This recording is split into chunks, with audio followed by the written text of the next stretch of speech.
In this tutorial, I'm going to show you how to mirror videos here in Canva. Now, I already have this video just here. Now, just imagine that this canvas is the right dimensions. It's obviously not because we got this outside area. But nonetheless, it's really simple. We click onto the video, we come to duplicates like this, we move underneath, then we want to flip vertical, and now that's been mirrored. Then you can start adding extra effects. You can as well decrease the transparency on the lower one, just like that.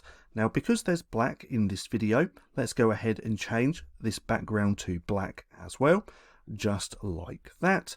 Then if we click on duration, click on play, we can then see what the mirrored video actually looks like.